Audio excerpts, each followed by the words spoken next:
video series where I discuss all the comics I read for the week and share with you guys what I thought about them. Guys, I'm Mike Spider Slayer. Welcome back to Comic Book Corner 2.0. If you love me helping you make decisions on what comic books to buy and you love daily comic book content, make sure you hit that subscribe button. This video is also sponsored by Mutant Beaver Comics. If you guys love exclusive variant covers, well, they got over 4,000 of them in their store. So check out mutantbeavercomics.com. You won't be disappointed. There is a promo code in my description section below. It is Corner10, and when you use that discount code, guys, you will save 10% off your purchase and future purchases after that. So check out mutantbeavercomics.com. Crashdown issue 2. This is written by Tom Garcia and Ryan Sargent, and the artwork is done by Templesmith. So the artwork is okay in this book. Again, you know, I feel like the artwork could be a little bit better. It has like this tone to it to where it feels like it's a horror book, and you feel like you're in a different place. But some of the characters, since they're so new to us, it's hard to get a feel of who character is who. That's just my opinion, though. It's definitely not bad artwork. It's just different, you know? And it does definitely have its creepy tones to it at times as well. So how's the story so far? Well, first issue, the story was actually really good. I liked it. The Earth is dying. We wind up getting to see civilization trying to go to another planet. We get a selected astronauts that wind up going to the actual planet to scour it out, and they have to do it in time before, you know, this big storm hits, and they got to find out if everything is okay, right? Well, along the way, there's been problems. The cryogenic chambers wind up failing.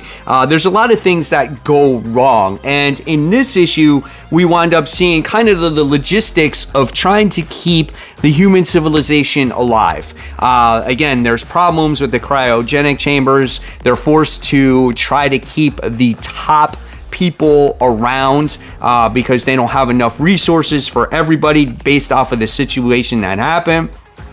And then we wind up getting to see the explorers, the astronauts, you know, mixture between a doctor or warriors, things like that, explore the planet that they crash landed on, and they're actually, you know, lucky to be alive. And you get to see little things transpire, right? It looks like you get to see what happens to Allison in the comic book, but you think it's a dream at the same time, so you don't know what to believe, but there's something going on with her as well. And then we get to see the planet itself, where it's not so, I don't know, it's not so pleasant to live on, because we get to see an unfortunate situation happen to a guy that was taking watch at nighttime, right?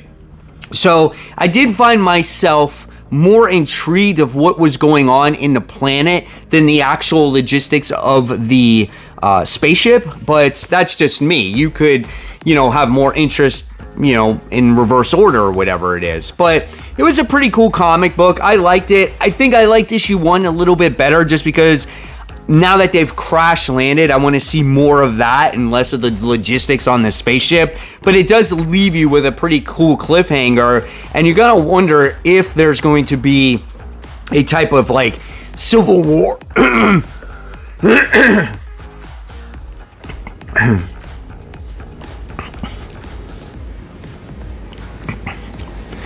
You're gonna kind of lead to believe if there's gonna be like a civil war between the inhabitants of the ship, between captain and soldier and things like that. So interesting story. I like issue 1 a little bit better. I'm gonna give this one a B-. However, I still am going to continue reading, I think, the 4 issues that it has. Miles Morales, this is issue 17. This is legacy numbering 299, guys. This is a 28-page comic for $4. The writer is Cody Ziegler. The art is done by Federico Vanzetti. I know I don't say his name right. The artwork is great. I love it. I love the way Rabble is drawn. I love her power set, how she actually has to call to like computers to talk to them and things like that. I think she's a really neat character, probably the best villain that anybody has really created for Miles Morales, right? So overall, the artwork is actually really good. Now, this book is kind of funny. It's coming off of the pages of Gang War, so you wind up getting to see the ramifications with that. We see the anti-vigilante act is over. We get to see Agent Gao now no longer be like this good guy, but she's going to wind up being this bad guy situation. And the funny thing that's going on with this comic is that Miles Morales and Rabble are very much almost the same character in this comic book in a way, but just one's good, one's bad. One's had a good end of the stick, one's got the shit end of the stick, and they're both suffering from, you know, the problems of their powers, right? You wind up seeing Miles Morales struggling with the use of his spider sense. He's dealing with anxiety. He's dealing with all these different situations of being a hero. And in this other instance, on the other side of the spectrum, we wind up getting to see Rabble, you know, having a problem with the use of her powers as well, communicating to the machines that she controls. And I find that very intriguing. And obviously, one wants revenge on the other, and then one wants to help the other, right? And I think it's a pretty fun story. Now, you get involved with some of the other stuff that's in between, like we get to see the return of Kamala Khan in this comic as well, Shift, Starling, Misty Knight. We get to see them all team up with each other, which I think is cool. And they're just coming up with a plan. So this is part one of a new story arc, and it's just setting things up of what's to come in this comic, and you kind of get to see the status quo of where these characters are right now. There seem to be a lot of talking heads going on in this comic. This comic wasn't perfect. You know, it's kind of weird because, you know, Miles Morales just wants to give Kamala a hug, and she's like, hey, you can't come at me with these unintentional or these weird hugs out of nowhere. It's just kind of awkward. It's like, okay, like he's just being a friend, you know? I don't know. I just find that unnecessary. But it's just little nitpicky stuff. Again, this comic is really good in my opinion. I feel like Cody Ziegler tends to be repetitive in his storytelling at times, so it draws out the story a little bit. But overall, I enjoy it, and I say it every time it comes out. The best Miles Morales Spider-Man series that I've seen in quite some time, or I should say read. So this book is definitely worth picking up. I'm going to give this one a solid B. Hopefully you guys are enjoying it as much as I am. Let me know in the comments below.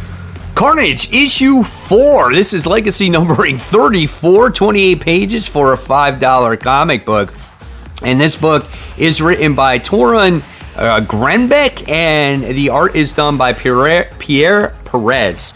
The artwork's good in this comic, man. It is way out there when it comes to like over exaggeration of Carnage's like mouth and the light up of his mouth and eyes, and just the overall battle scenes and the gruesomeness that happens in this comic. You have Anti-Venom, you have Carnage battling out with each other. There's some really grotesque scenes that happen in this comic as well, where one guy gets all his like limbs taking off. Like, it's so good looking. And in this story, there's been a lot of build-up between Flash Thompson trying to figure out what's been going on with all these murders that have been happening. And he's led to believe that Cletus is back. And he finally gets that confirmation at the beginning of this comic book and throughout this entire comic book.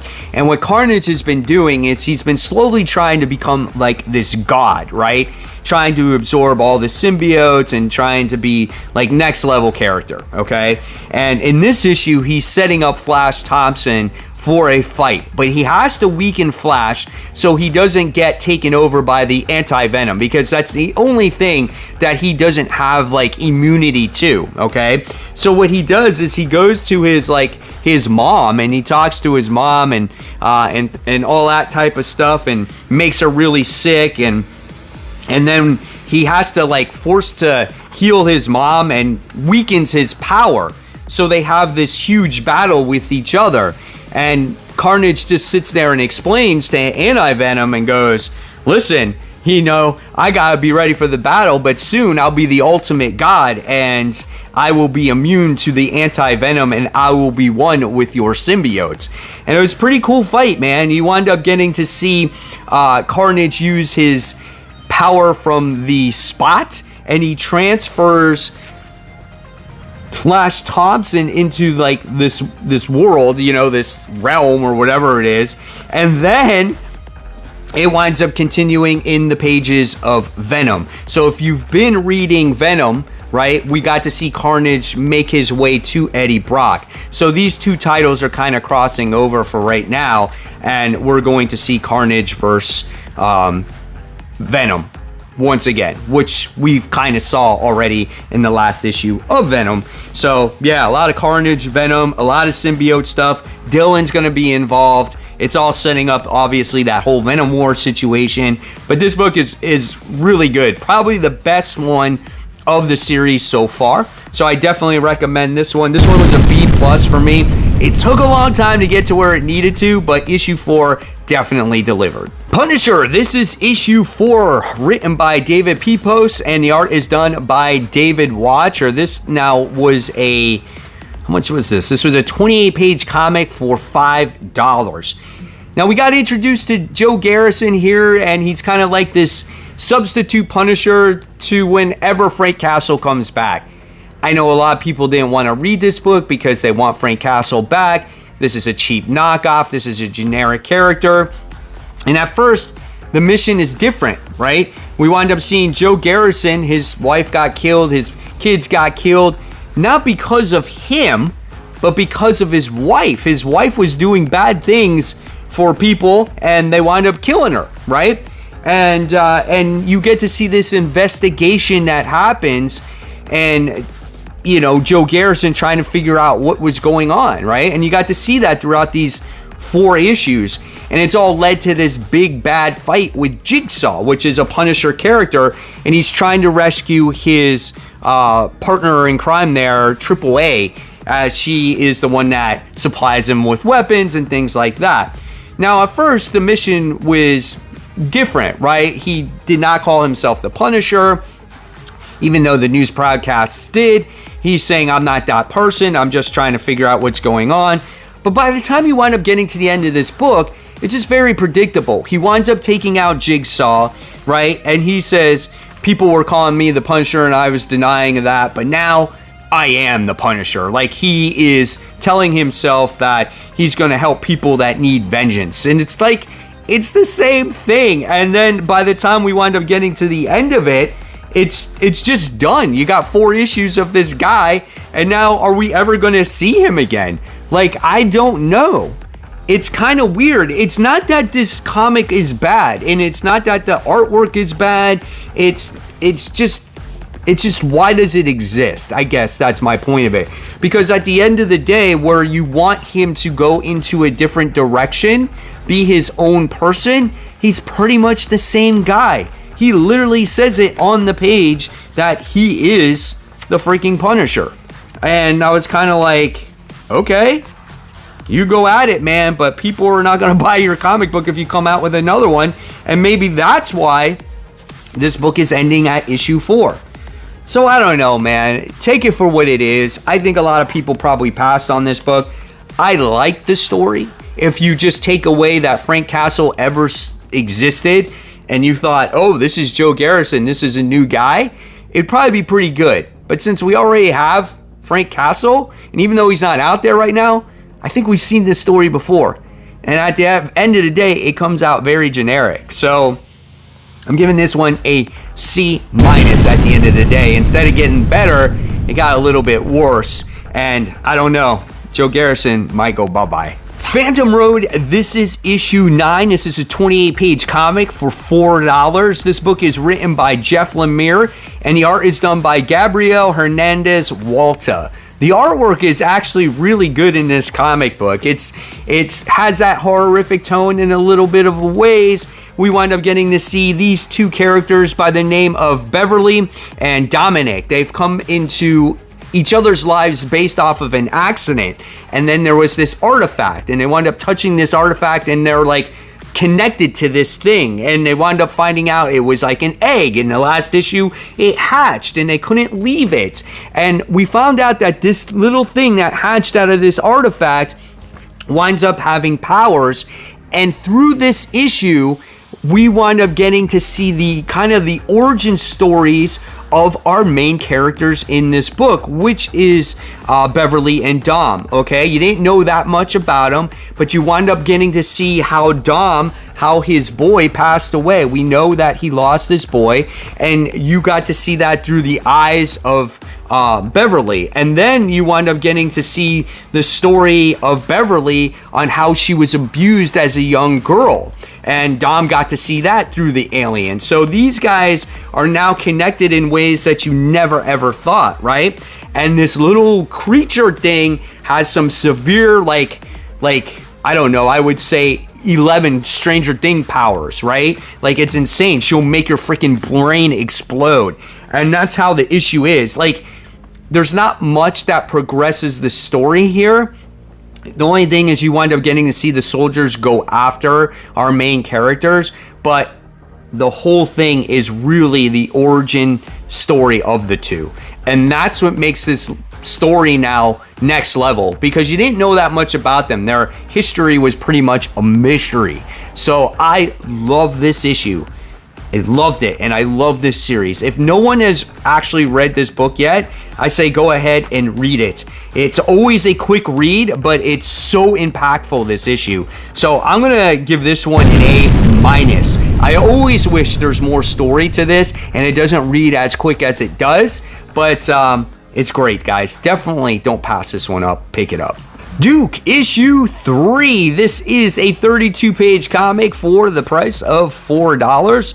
Joshua Williamson is the writer. Tom Riley is the artist here, and the artwork is really good in this issue. In fact, it's good on every single issue, but I love this book as we get to see Duke in here now in the jail cell with the Baroness. And the cool thing about this comic, talking about origin stories in Phantom Road, we wind up getting to see a little bit of an origin story of the Baroness and where she came from, where her family was from, how she was a bored little rich kid, and she became an assassin, right? And she got a name for herself. And we try to get, the Baroness tries to get a little bit out of Duke in this comic book of what's been going on with him, and she's trying to persuade him to go to the other side because the system is broken, and she trusted the system at one time, but she's leaving him, right? But in the meantime, we wind up getting to see Major Blood in this comic book. He makes his appearance in here, and he was obviously hired by Mars Corporation, which is Destro, and here's his appearance in this comic book. And we get to see a big old brawl out fight that's going on in this comic, and it is absolutely awesome. And in this book, you wind up getting to see maybe if the Baroness and Duke can work together to escape. An absolutely awesome issue once again. It's hard to believe they're going to wrap this up in 4 issues. And then where does Duke go from here? And how does it continue to intertwine with Transformers and all the other Energon stuff? I don't know. I guess time will tell. But again, man, another A book. I can't wait to see where this whole thing goes. Really recommend Duke if you guys are not reading it yet. Wolverine, this is issue 44, legacy numbering 386. This is a 28-page comic for $5. Man, this book really picked up after that 3rd issue, let me tell you. The creators here are Benjamin Percy, Victor Lavelle. The pencils are done by Corey Smith, and it is phenomenal. Oh my gosh. Just the characters, the way Wolverine looked, how he was like sewing himself back together in this issue was absolutely awesome because he just got all his limbs cut off. So good, man. The way Victor looked in here, just everything that happened in this comic just exploded in your face. There's gore in here again, and the ending of this comic was so good. So in this issue, you just wind up getting to see a version of Victor Creed from Earth 203. He's a Captain America version of the character, right? And they capture him, they interrogate him. Wolverine is freaking pissed off out of his mind based off of certain situations that happened. And they thought that, okay, let's go into his mind and let's figure this out. So what happens is we wind up getting Phoebe, the Stepford Cuckoo, right? She winds up trying to get into his mind. We're figuring out all the stuff that's going on with Victor and himself, how he created the army and all that other stuff. And then all of a sudden, Sabertooth is getting a hold of her and is about to kill her. And then something happens to this version of Victor at the end, and it has to deal with Domino. What an awesome ending. I was scared at the end of issue 3. I was like, I'm not sure where this is going to go from here. But issue 4 picks it up tremendously. I had my jaw dropped at the end of it. Loved every minute of this comic book. It was an A+ for me this week. Really, really enjoyed it, guys. Avengers Twilight. This is issue 3. This book is a $5 comic for $4. It's written by Chip Zdarsky, and the artwork here is done by Daniel Acuna. The artwork is always good in this comic book series. It takes place in the future when the Avengers are actually old, right? And the world is not what it seems, and we have a much invigorated Captain America who's trying to take down Tony Stark's son, who is this evil little asshole, you know? He's like, oh, hey, Dad. He's like, I can create my own armor, and I don't need your intelligence from you. You're just a jerk, and I can do it all on my own, which is BS, because this guy has using his dad and his brain for the entire time to do whatever he wants, whatever he wants, and he's getting all the publicity of it. This is what Tony Stark is left of these days. Like, that's all that it is. And his son has just been using his brains to get ahead in the world, right? It's freaking crazy. But when you see the adventure of Captain America, Steve Rogers, go to the raft and come across all the different things that the raft has in its possession, like symbiotes, Dr. Octopus's octopus arms, the Vulture wings, and of course the Captain America shield. You're just like, oh, that's freaking cool. It's almost like a video game. And then he comes across the big boss at the end. He comes across freaking James Stark in his new armor, and we wind up getting to see this big battle that's commencing through the comic book, and we wind up getting to see 2 new Avengers make their way in this comic. One is Kamala Khan, which we knew she was coming because she was introduced in the last issue, and she has a change of heart, and she actually helps turns the tide in the battle between Tony and Steve, and it was pretty cool. But then there was one character that shows up at the end, and you're just like, oh dang, there he is, he's making his appearance. And let's just say, like, he doesn't age, right? Because he's a god. And if you read this, you know what I'm talking about. If you haven't, you might figure it out. But it's freaking cool, man. This is a book to read. It's absolutely awesome. It's an A+ in my eyes. I am so curious to hear what you guys thought of this 3rd issue, and where do you think they're going to go with Avengers Twilight in the future? Are they going to continue this? Would you like to see it continue? Let me know all that in the comments below. The Invincible Iron Man. This is issue 15. This is legacy numbering 665 with 28 pages for $4. The creators here are Jerry Duggan, and the artwork is done by Chris Lee. The artwork is really good in this comic book. Like, I really like the colors in it. I love all the characters' facial expressions. We get to see Emma Frost in this series, as she's been a supporting character throughout, as she has developed this relationship. At first it was a working relationship, and now it's become a marriage, and they've complemented each other really well. And we get to see this book start off with a lot of action in it, with them defeating like this Wolverine android.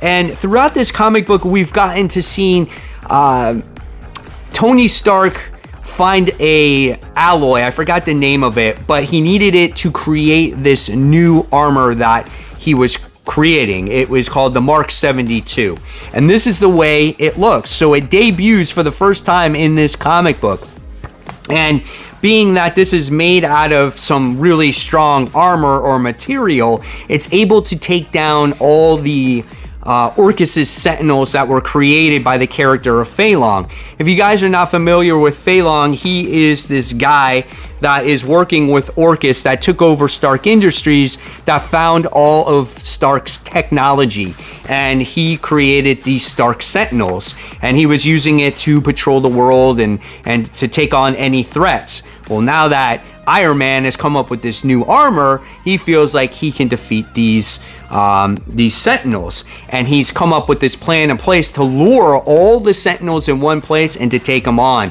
Now, Fei Long created his own War Machine Sentinel armor, which I thought was pretty badass, and he looks like now he's going to take on Tony Stark. Really freaking awesome. But this is the way it looks right here, as the Mark 72 became a much bigger armor as time went along. And now all the Sentinels are in one place, and these guys are all going to fight each other. Bro, this is a freaking good comic book. This is a book that has gotten better and better and better as I have read it. It started off not so great in the beginning, and then it's become awesome. When it comes to the whole X-Men and Fall of X thing, who would have thought that Tony Stark would be the best supporting character for an X series ever, right? Because this has been good, and it just doesn't overwhelm you with just a bunch of BS and stuff like that. It's literally Tony Stark, Emma Frost, and the other characters are in there here or there, but it's mainly them. He's got a mission in place, and he's trying to do it. So he's going to be a major player why this whole Fall of X stuff stops to begin with. But I'm enjoying this book, man. I am going to see it when it goes away, because it's part of the Fall of X line. I'm going to be disappointed, because I think Jerry Duggan has probably written this better than maybe the main X book. So this book is another A+ for me. Top pick. For you guys that missed out on this, I'm sorry, but I think this is pretty good in my opinion. If you want to give it a try, maybe there's a trade when this is all done and over with, but I've really enjoyed it. So there you have it, webheads. There are all the books that I now read for the entire comic book week. If you guys want to see the rest of the books that I read that weren't covered here, check out my Worthy Ones video as I talk about some of the newest #1s and some other issues as well. And as always, guys, thank you so much for watching the channel. I want to know in the comments below what you liked, if there's anything that you recommended. And of course, guys, remember, these are only my opinion. Take it for what it's worth. Go out there, read the books for yourself. Keep buying, keep collecting, but always remember to read those comics. Guys, I'll see you real soon. Thank you so much.